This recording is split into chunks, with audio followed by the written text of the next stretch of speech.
nunca debieron estar detenidos, ¿ok? Y que no se pueden usar como fichas de cambio porque ninguno de ellos nunca ha debido de estar detenidos y absolutamente todos fueron detenidos de manera arbitraria solamente por representar alguna idea, algún partido o haber tenido alguna participación en el proceso electoral. Saludos a todos. El día de hoy vamos a conversar con Zairán Rivas. Zairán fue dirigente estudiantil de la Universidad Central de Venezuela y hoy tiene medidas cautelares por la CIDH por toda la persecución que está sufriendo por el régimen de Nicolás Maduro. ¿Por qué está sufriendo esta persecución? Porque es parte del comité de familiares de presos políticos de Venezuela, pero también porque es pareja de un preso político de Nicolás Maduro, que es Jesús Armas. Bienvenida, Zairán. Gracias, Jesús, gracias a ti por la invitación. Zairam, ¿cómo te sientes? ¿Cómo te sientes luego de toda la persecución que has vivido estos últimos meses simplemente por alzar la voz, no solamente por Jesús, sino por todos los presos políticos que tiene hoy en día el chavismo en Venezuela? Mira, yo creo que decir que nos sentimos bien no está bien. Lo que sí te puedo decir que después de toda esta persecución, sí me siento mucho más convencida y segura de la labor que nosotros hemos venido desarrollando durante todo este tiempo y además la importancia de todo este trabajo que se está haciendo y que se ha venido realizando por la libertad de los presos políticos, pero también por visibilizar todas las violaciones de los derechos humanos y los crímenes de lesa humanidad que se perpetran en Venezuela. Y además, además de toda la persecución, de todo lo que hemos vivido, de todas las amenazas, las retaliaciones los, contra los presos políticos, que todavía siguen contra dirigentes políticos, defensores de derechos humanos, creo que con mucha más convicción de lo que estamos realizando. Zairán, tú fuiste presa política por las protestas del 2014, es decir, tú fuiste de las primeras oleadas de presos políticos de Nicolás Maduro. Según Foro Penal, desde que Nicolás Maduro llegó al poder, en Venezuela hemos tenido más de 20.000 presos políticos. ¿Cómo viviste ese proceso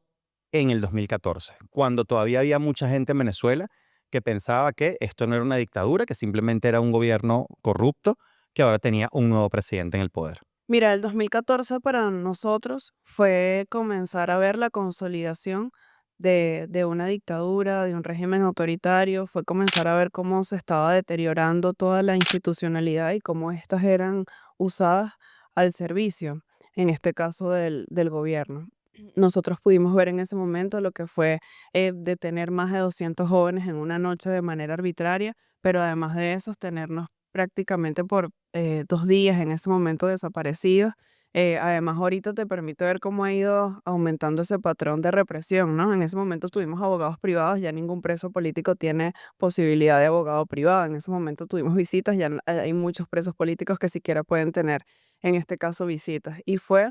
ver lo que era que te sembraran pruebas, que dijeran que tú tenías droga, dólares, artefactos explosivos, cuando simplemente tú estabas ejerciendo el derecho a manifestar de manera cívica y constitucional, ¿no? Y fue ver cómo comenzaba a cerrarse cada vez más las posibilidades de protestar, de desarrollar y de ejercer, en este caso, tus derechos civiles y políticos. Y bueno, por supuesto que em, yo creo que el hecho de estar detenidos fue en ese momento algo que lo vivimos con mucha convicción de lo que estábamos haciendo, porque recuerdo que en mi caso nos llevaron detenidos cuando desmantelaron los campamentos. En este caso yo estaba en el campamento de la Plaza Alfredo Sadel de las Mercedes y fue algo que nosotros hicimos con mucha convicción ante lo que fue la militarización de todas las plazas, principalmente las plazas en Caracas, la Plaza Altamira, y decíamos, bueno, mira, las plazas no son de los Esa militares. protesta fue hace 11 años. Exactamente. Muchísima gente que nos estará viendo no recuerda ese escenario. ¿Por qué eran esas protestas? O sea, ¿qué estaban exigiendo ustedes en ese momento a la dirigencia estudiantil venezolana? Mira, fue una forma en ese momento de decir que las plazas eran de la ciudadanía, eran del pueblo y no eran de la guardia y de la policía, y que eran espacios públicos para el ejercicio y el debate ciudadano. Y de esa forma fue una forma de protesta pacífica en las cuales se colocaron de esa forma carpas en distintas plazas, principalmente en Caracas, y se hacían debates ciudadanos, se hacían asambleas, se hacían cineforos y se trataba pues de mostrar el verdadero ejercicio cívico que se quería manifestar y que no era para el control de la policía. Luego estos campamentos fueron de forma abrupta y violenta desmantelados la madrugada del 8 de mayo y más de 250 jóvenes fuimos detenidos de manera arbitraria, ¿no? Y bueno, pues en mi caso, yo fui una de quienes quedó en ese momento injustamente detenida y estuve 5 meses privada de libertad, injustamente en el helicoide. Y yo creo que fue algo que lo vivimos con mucha convicción porque nosotros estábamos seguros de lo que estábamos haciendo, que no éramos ningunos delincuentes, que no éramos terroristas y que bueno, eran las consecuencias de luchar contra un régimen autoritario, que su forma de acallar, su forma de mantenerse en el poder, su forma de consolidarse es simplemente acabar con cualquier expresión de disidencia y y de diferencia política, en este caso que haya en el país. Y yo creo que de esa manera lo llevamos incluso hasta, yo digo que con cierto orgullo de lo que estábamos haciendo, porque era de que, bueno, sabes, al final nosotros no estamos haciendo nada malo y esto es parte del costo que hay por luchar por el restablecimiento de por la conquista de la democracia en un país. ¿Qué, qué sientes tú? Y ahora vamos a hablar del comité también, pero ¿qué sientes tú ahora que estás del otro lado como activista de derechos humanos, defensora de presos políticos, que trabajas con familiares de presos políticos, que tu pareja es preso político? ¿Qué crees tú que son las principales diferencias o en lo que ha evolucionado el sistema de represión del chavismo de aquel momento en el que tú estuviste privada de libertad injustamente al día de hoy, sobre todo después del 28 de julio, sobre todo después de la elección presidencial? Sí, yo creo que es un cambio completamente significativo. Ya ahorita nosotros estamos como incluso lo han así determinado distintas organizaciones de derechos humanos, la Corte Interamericana de Derechos Humanos, en una situación de terrorismo de Estado, directamente afianzada, ¿no? Y consolidada en Venezuela. Y cuando nosotros comparamos lo que fue el 2014 con la situación de represión ahorita, es completamente una situación de generar terror y miedo y querer acallar cualquier posibilidad de manifestación pacífica y de disidencia, en este caso en el país. En el 2014, por comentarte violaciones de derechos humanos y de patrones, por ejemplo,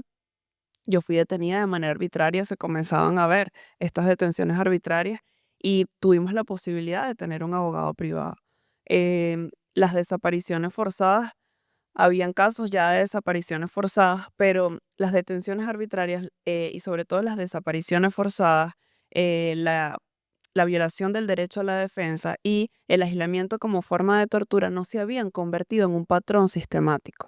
Ahorita, cuando tú comparas 11 años después, ya estas violaciones de derechos humanos que ocurrían antes, algunas de manera em, aisladas, ahora ya sí son un patrón sistemático que se repiten en todos los presos políticos. Entonces, ahora a todos los presos políticos postelectorales prácticamente han sido detenidos de manera arbitraria, pero bajo desaparición forzada. Absolutamente todos los presos políticos postelectorales se les ha violado el derecho a la defensa. Y muchos, después que son detenidos de manera arbitraria, que son desaparecidos, que son presentados de manera arbitraria, sin derecho a la defensa, sin abogado privado, sin haber tenido un contacto con su familiar, incluso presentados desde los mismos centros en los que han sido torturados. Bueno, pues cuando los familiares logran saber, después de un suplicio de recorrer tantos centros de detención, solo porque le dijeron,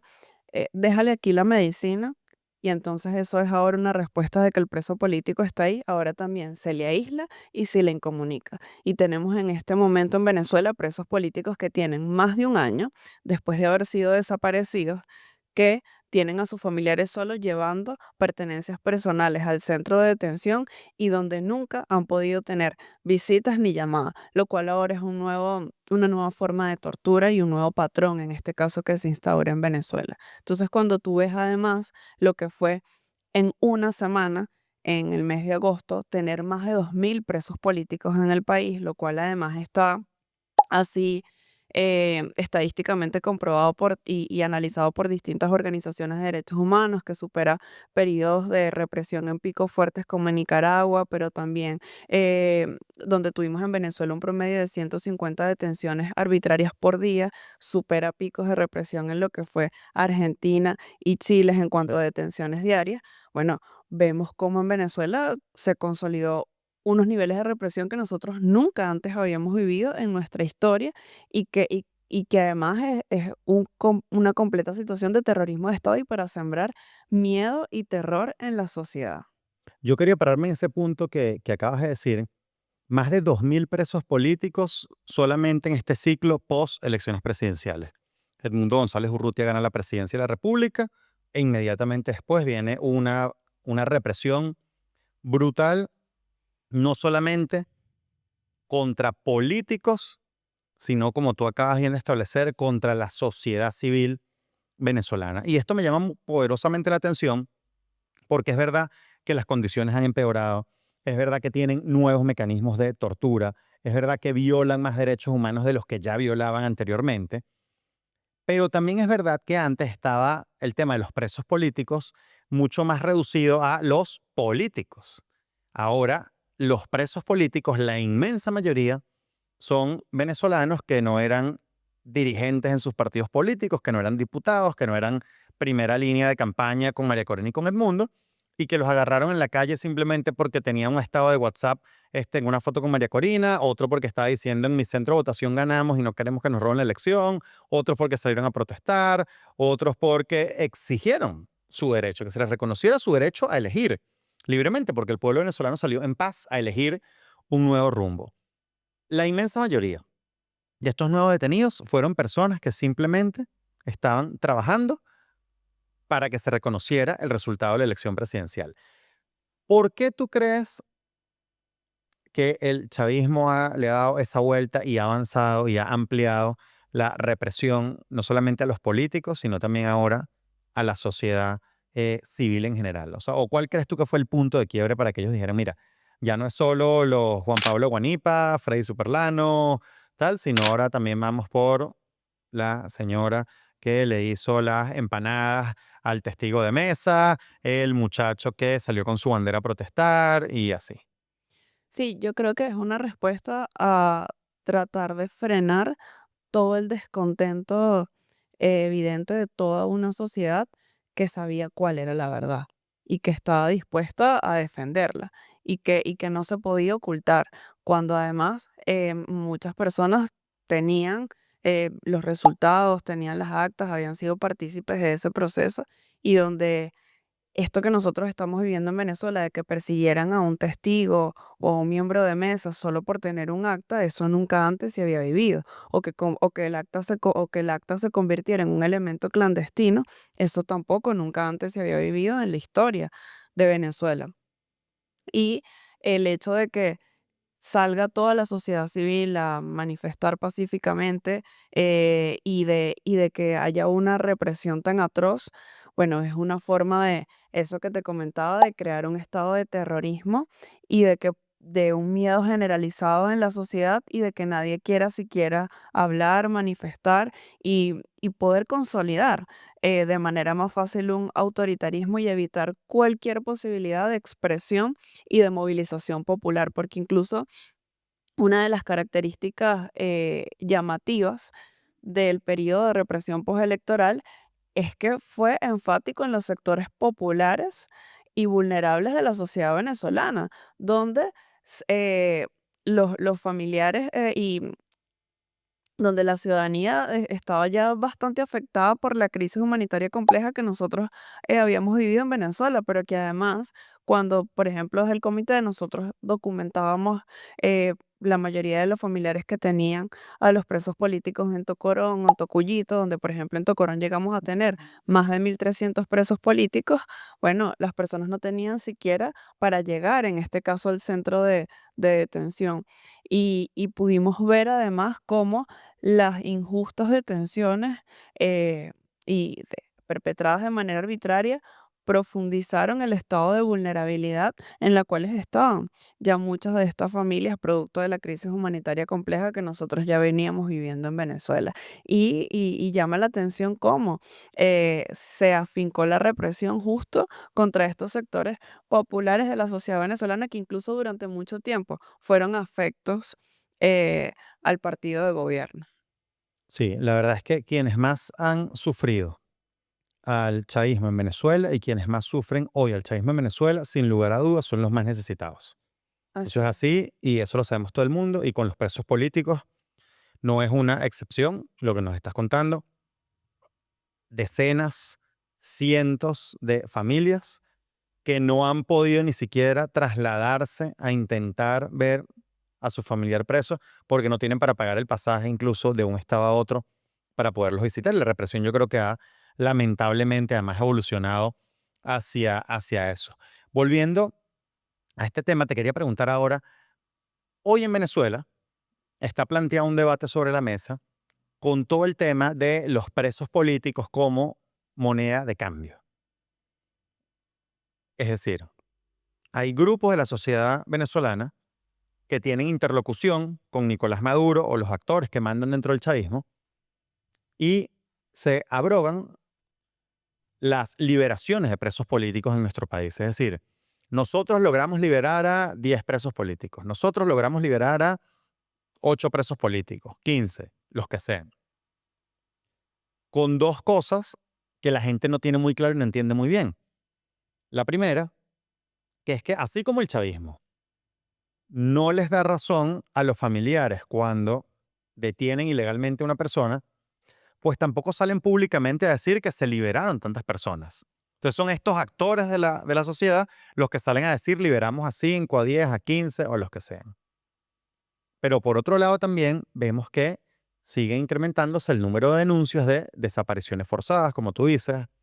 de más detenciones arbitrarias, etcétera. Esto ha dado resultados. O sea, hay excarcelaciones en Venezuela, está bajando el número de presos políticos, hay negociaciones para liberarlos a todos de verdad, o es simplemente un canje de unos por otros a conveniencia de quien manda. Sí, fíjate, durante todo este tiempo en Venezuela, incluso podemos hablarte desde mucho antes, pero por ejemplo, desde el 2023 para acá, podemos ver de manera eh, visible y reciente lo que es la puerta giratoria, que muchas organizaciones así lo han denunciado, organizaciones de derechos humanos como el Foro Penal. Y por ejemplo, en el 2023, justo en diciembre del 2023, tuvimos lo que fue el proceso de negociación de Barbados, donde salieron en libertad muchos presos políticos. Y sí, de forma consecutiva, en enero del 2024, cuando ya estábamos acercándonos previo a un proceso electoral, enseguida nosotros pudimos ver, ¿verdad?, cómo fue el inicio de una represión. Incluso ya en enero tuvimos la detención de un sindicalista con todo y que habían salido en diciembre 6 sindicalistas que fueron condenados injustamente a 16 años y que ahorita están bajo medidas cautelares. En enero ya vemos la detención de nuevos sindicalistas y así en todo el mes y de ahí en adelante, desde el mes de febrero del 2024 en adelante fueron detenciones consecutivas. Vimos cómo comenzaron a detener a todos los que fueron encargados, en este caso del comando de campaña de Mundo y María Corina, y cómo de manera sistemática se fueron persiguiendo, incluso previo al proceso electoral, a quienes tenían un rol, en este caso estratégico, en el comando, y ya antes del 28 de julio teníamos más de 400 presos políticos en Venezuela. Y antes siempre en Venezuela habíamos estado entre 200 y 300 presos políticos. Sin embargo, luego del periodo postelectoral, eh, tenemos este periodo de represión que nunca habíamos vivido, donde tuvimos más de 2.000 presos políticos y luego, en el marco de esta puerta giratoria de la que hablamos, comenzamos un proceso, a partir del 16 de noviembre exactamente comienzan liberaciones de Tocorón, de Tocuyito, incluso de muchas personas que eh,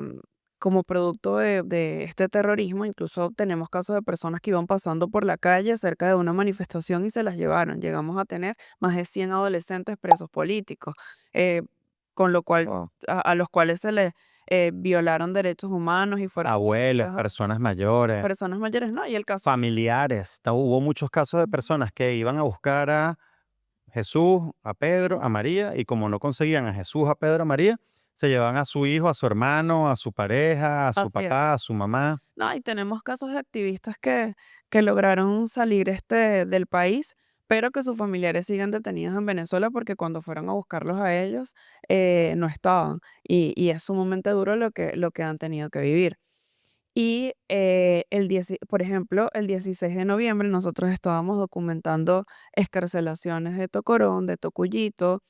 pero al mismo tiempo vimos cómo comenzó en el medio de estas excarcelaciones una represión más selectiva y sistemática contra dirigentes políticos, sociales y defensores de derechos humanos. Te pongo un ejemplo en el caso de Jesús, a quien se lo llevan detenida el 10 de diciembre, Día Internacional de los Derechos Humanos. Ese día estaban produciéndose excarcelaciones de Tocorón y Tocuyito, lo cual fue una gran angustia y ansiedad con los familiares porque se enteraban que estaban siendo liberados porque de repente soltaban a 10 y sin nada los llamaban de alguna bomba cerca del centro de detención diciendo, mira, me liberaron, no habían listas claras de a quienes iban a liberar, los familiares se iban con una gran ansiedad, angustia a las afueras de los centros de detención a ver si en este caso su familiar era escarcelado. Y justo en ese proceso se comenzaron a producir nuevas excarcelaciones. Se produce la detención de Jesús, pero también se produce la detención de Luis Paloc, luego de los compañeros de Falcón, luego más adelante de Enrique Márquez, y así una tras otra, bueno, después vino Luis Omasa, y así una tras otra, Noel Álvarez, o sea, una nueva cantidad de detenciones que no han cesado hasta la fecha. Entonces ahora cuando nos remontamos en estas nuevas escarcelaciones que se dan el 18 de julio, bueno, pues es otro caso notorio de la puerta giratoria porque así lo documentamos. Nosotros, eh, por supuesto que siempre nos vamos a alegrar por cualquier persona que salga en libertad, ¿no? Lo cual hay que hacer la salvedad que es una escarcelación, que no es libertad plena, porque todos salen con medidas de presentación donde además a los jóvenes que hemos acompañado después de estar escarcelados viven un suplicio, porque tenemos casos de personas de Nueva Esparta que no tienen recursos para venir a Caracas y tienen que venir a presentarse una vez a la semana. Y se han hecho distintas solicitudes a las instituciones del Estado de que trasladen las presentaciones a los circuitos judiciales de sus estados y estas exigencias no han sido tomadas en cuenta, ¿no? Entonces, justo el 18 de julio, cuando se están produciendo estas escarcelaciones, por supuesto de las cuales nos alegramos porque es una persona que va a poder salir Claro. de esta injusta detención, bueno, hay que hacer la salvedad que es que nunca debieron estar detenidos, ¿ok? Y que no se pueden usar como fichas de cambio porque ninguno de ellos nunca ha debido de estar detenidos y absolutamente todos fueron detenidos de manera arbitraria solamente por representar alguna idea, algún partido o haber tenido alguna participación en el proceso electoral. Pero justo en el 18 de julio, en estas escarcelaciones que fueron un tanto polémicas, ese mismo día se estaban produciendo nuevas detenciones. Y desde el mes de julio hasta la fecha hemos contabilizado más de 100 nuevas detenciones. Mm. Y justo el 18 de julio, desde el comité, recientemente esta semana denunciamos el caso de dos mujeres de Lares que fueron detenidas entre el 18 y el 25 de julio, Jesús, y en este momento están desaparecidas y fueron detenidas eh, por cuerpos de seguridad del Estado justo en ese momento cuando justo en esos días en los cuales se estaban produciendo estas escarcelaciones. No, y es que yo creo que algo que hay que dejarle muy claro a todos los que nos están viendo el día de hoy es que, por un lado, como dice Sairam, estos son excarcelaciones, porque estas personas nunca debieron estar tras las rejas, que nadie va a ser verdaderamente libre en Venezuela hasta que toda Venezuela sea libre, pero adicionalmente a eso, Sairam, lo que tú estás diciendo, o sea, no tiene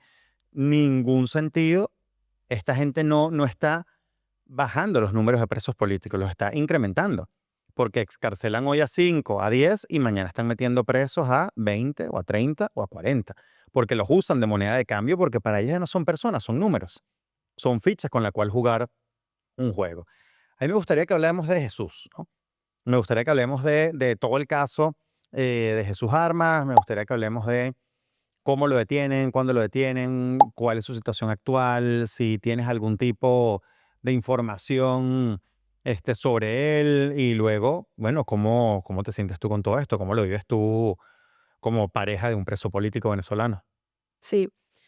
fíjate, bueno, Jesús es parte de este patrón de persecución contra los líderes políticos en Venezuela. Jesús es detenido el 10 de diciembre, justo cuando documentamos esa consolidación e inicio de esta represión más selectiva contra dirigentes políticos, sociales y defensores de derechos humanos. Jesús es un líder de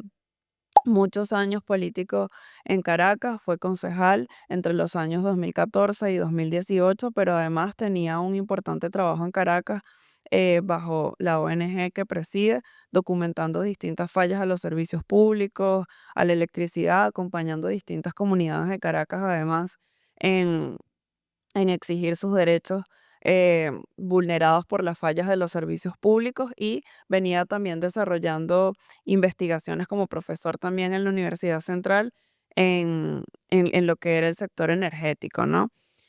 Y Jesús además fue el encargado de la central de organización del comando de Edmundo y María Corina en Caracas, ¿no? Y bueno, pues sufre como parte de este patrón de persecución por haber ejercido su derecho cívico y constitucional de acompañar a las comunidades, en este caso en Caracas, ser parte de un proceso electoral de manera legítima como otros tantos ciudadanos, y por el liderazgo político que durante muchos años ha desarrollado en la región capital. Y bueno, en este sentido, Jesús es detenido el 10 de diciembre a las afueras de un café en Caracas. Él lo sacan de manera arbitraria y a la fuerza de un taxi que está en el cual estaba ingresando a las afueras del café. Es ingresado a la fuerza de una camioneta sin placas por sujetos encapuchados. Es llevado a una casa clandestina del SEBIN. Es torturado. Yo solamente lo pude ver una sola vez, que fue una semana después, porque él logró llamarme cuando llegó a un centro de detención en el que estaba. Cuando lo veo, es por esto que Solo lo has podido ver una vez en casi un año desde su detención. así es, así es. Y bueno, y en Jesús se puede visualizar estos patrones de graves violaciones y crímenes de lesa humanidad que te vengo comentando. Fue detenido de manera arbitraria, sin una orden judicial, por sujetos encapuchados, ingresado a una camioneta sin placa, estuvo desaparecido por una semana. Por casualidades pude ir, pudo tener una llamada y pude ir a ese centro de detención. Fue presentado de manera telemática, sin tener acceso a abogados privados, sin haberse comunicado nunca con su familia. Y aún así, luego de que yo lo veo y digo que he encontrado a Jesús, porque teníamos una campaña mundial de que estaba desaparecido, bueno, pues Jesús es nuevamente aislado e incomunicado, y me dicen en el centro de detención que lo sienten mucho, pero que por órdenes de arriba él tiene que permanecer aislado e incomunicado. Y luego a los 2 días me entero que está siendo trasladado al helicoide. Y cuando fuimos al helicoide, nos dijeron que sí, que efectivamente estaba allí. Nos dieron una lista de insumos personales que le teníamos que llevar, y nos dijeron que primero, como le han hecho a todos los familiares, que él iba a estar en un periodo de adaptación de 45 días, pero después ya te dicen, mira, ellos aquí no van a tener visita hasta que tengan órdenes de arriba. Y ya el día de ayer Jesús cumplió 9 meses injustamente privado de libertad, en los cuales sus padres nunca lo han visto y en el cual nunca ha podido tener visitas ni llamadas. Y yo lo pude ver una sola vez, pero más nunca lo pude ver, y sus padres nunca lo han visto. Donde, como lo he comentado en distintas entrevistas, la única fe había sido la ropa sucia, el poder reconocer distintos medicamentos que nos piden, que tú sabes que los usa una persona, o quizás reconocerle la letra en estos papelitos donde ellos escriben las cosas que necesitan que te entregan los mismos oficiales, pero nunca ha habido ninguna posibilidad de tener contacto físico con él, y esto se ha convertido en una nueva forma de tortura, porque hay presos políticos que están con Jesús que tienen ya más de un año injustamente detenidos, donde nunca han tenido posibilidad de visitas y llamadas. Incluso muchos de quienes fueron escarcelados el 18 de julio fueron escarcelados sin haber tenido nunca visitas durante ese tiempo ni contactos con su familia. No, y lo más duro de esto es que estos más de 2.000 presos políticos son personas que tienen familia, que tienen amigos, que tienen una historia, que tienen una vida, y no se conoce eso. Y son tantos, y es tanto el nivel de maldad que a veces incluso desde quienes somos pro democracia y defensores de derechos humanos, caemos en el tema del número, ¿no? Son tantos miles de presos políticos,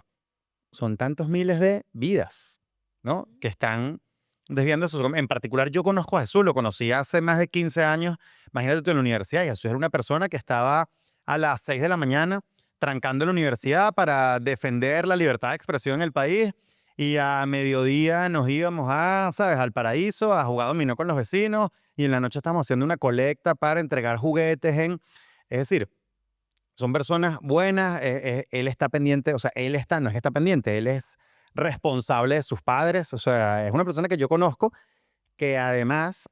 que esto no lo dicen mucho, pero cuando, porque yo hablé con él a lo mejor 5 días antes de que lo detuvieran,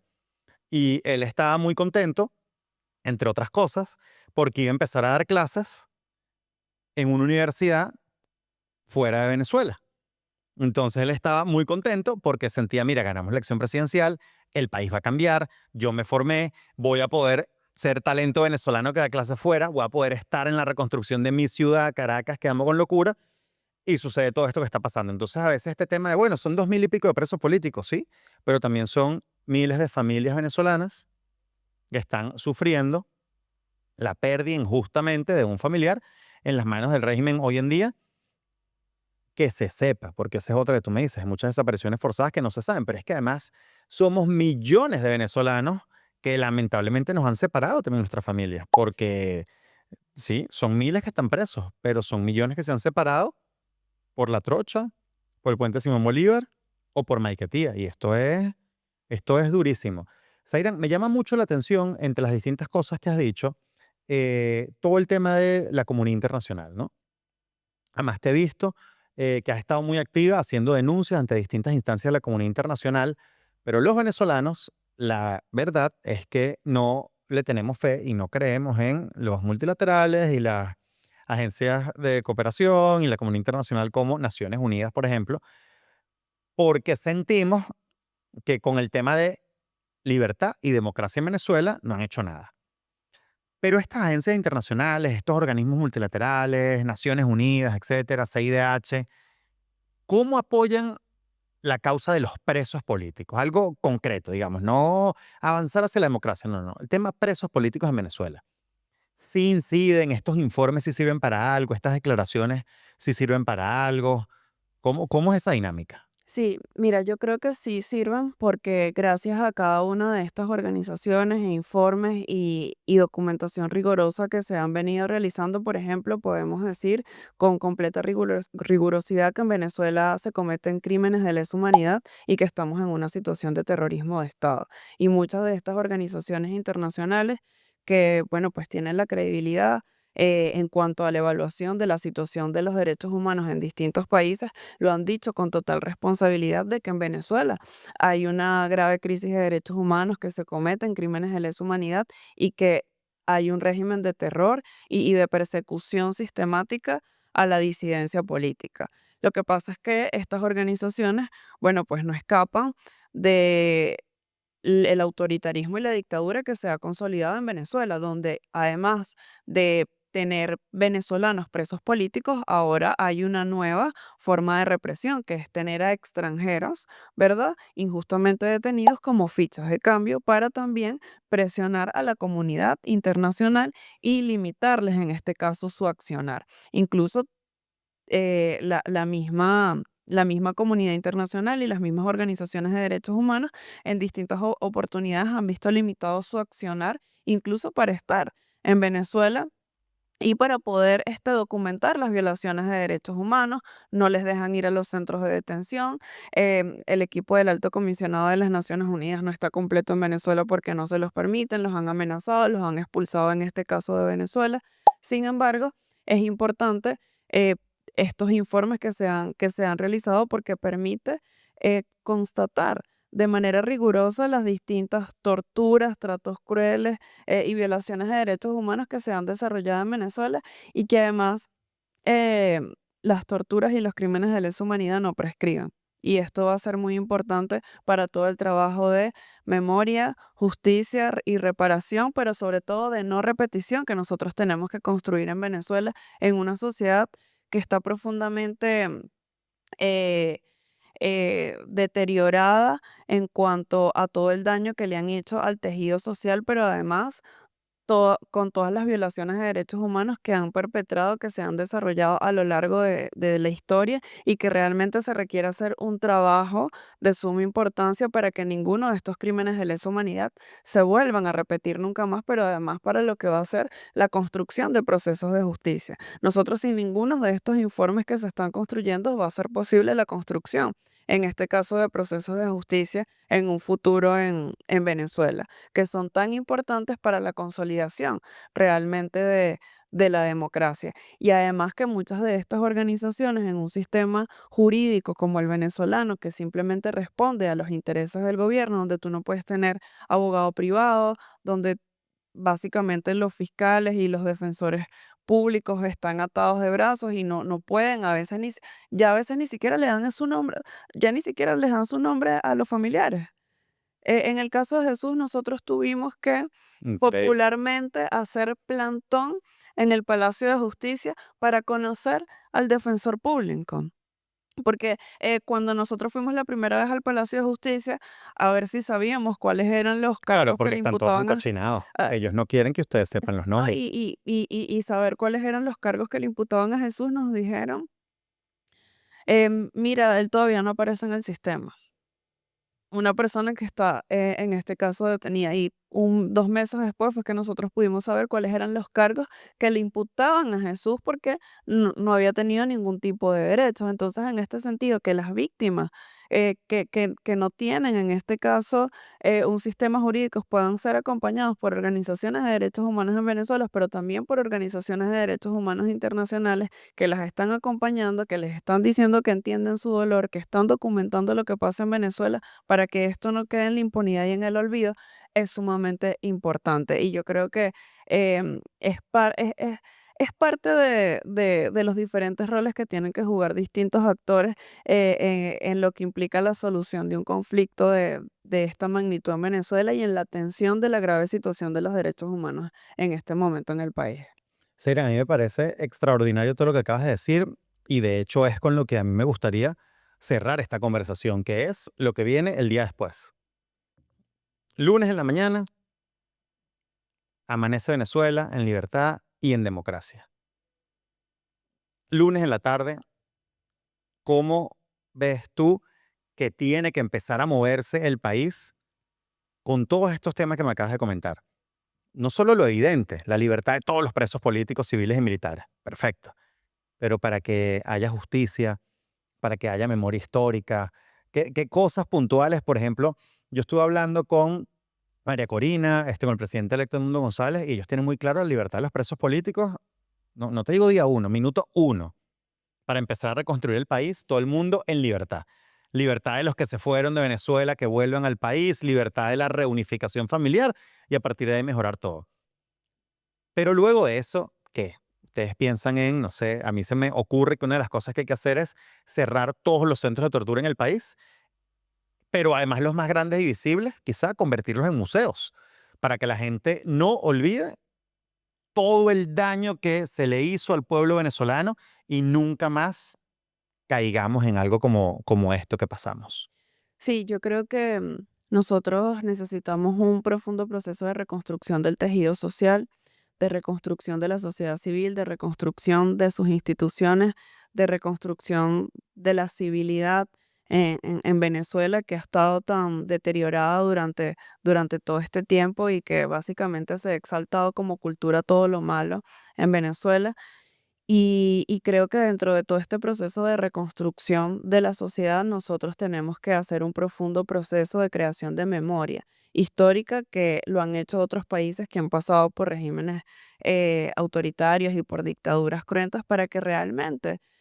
sea parte de la cultura ciudadana el rechazo a este tipo de hechos y que en cualquier momento donde esto esté a la vista, con alguna, algún personaje que aparezca, bueno, pues sea inmediatamente rechazado. Y creo que va a haber un trabajo hermoso que construir de sobre todo en la parte en la parte cultural, en la parte histórica, de, por supuesto, cerrar todos los centros de tortura, el Helicoide, el Rodeo 1, las casas clandestinas de tortura, desde un tour en la ciudad de lo que esto fue, donde la gente pueda ver, bueno, lo que fueron, todos estos centros de tortura y que más nunca esto se vuelva realmente a repetir en Venezuela. Y por supuesto que hay que involucrar a las universidades, hay que involucrar al sistema educativo, de cómo esto también se convierte en algo integrado a la cultura de la sociedad venezolana. Y por supuesto va a haber que hacer un trabajo muy importante eh, con reparación de las víctimas, que es sumamente importante en esto que se viene en Venezuela, y en cómo realmente se puede construir ese proceso de reparación, de no repetición y de reconciliación en el país, que no necesariamente implica impunidad y falta de justicia, pero que es realmente necesario para que nosotros podamos reconstruir el tejido social y no podamos emprender una reconstrucción del país con nuevas violaciones de derechos humanos o con persecución, en este caso al que piensa distinto, y con revanchismo, sino que realmente tiene que ser un proceso genuino y real de reconstrucción de justicia, de realización de justicia, de memoria y de no repetición y de real reconciliación de toda la sociedad. Y yo creo que ahí también darle voz a las víctimas, que se puedan incluso visibilizar muchos de los casos que se han documentado, y que incluso hasta ahora por seguridad ha habido que hacerlo sin revelar la identidad de las víctimas. Bueno, esto puede estar también de forma más ampliada en el conocimiento de toda la sociedad venezolana.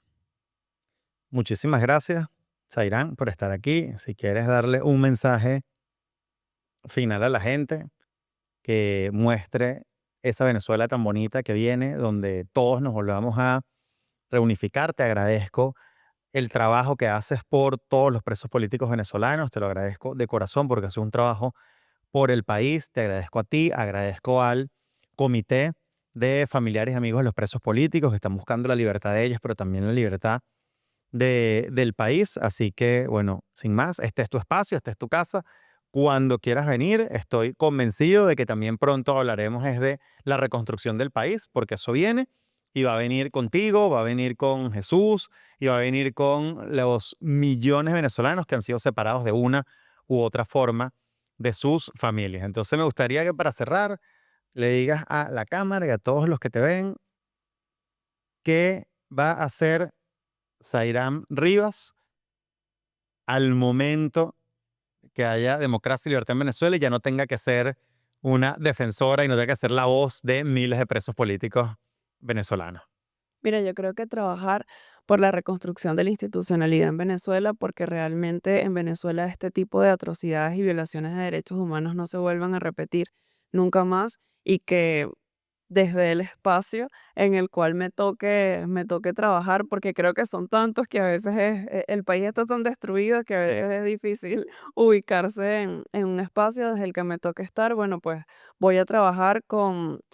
toda la ética que se requiere para reconstruir cada una de las instituciones, para crear la memoria suficiente para que esto no se vuelva a reconstruir, para que este tipo de atrocidades no se vuelvan a repetir nunca más, y para que Venezuela tenga la prosperidad y la independencia necesaria para que absolutamente todos los venezolanos puedan tener posibilidades de desarrollo y de desarrollo de sus capacidades materiales, humanas en Venezuela.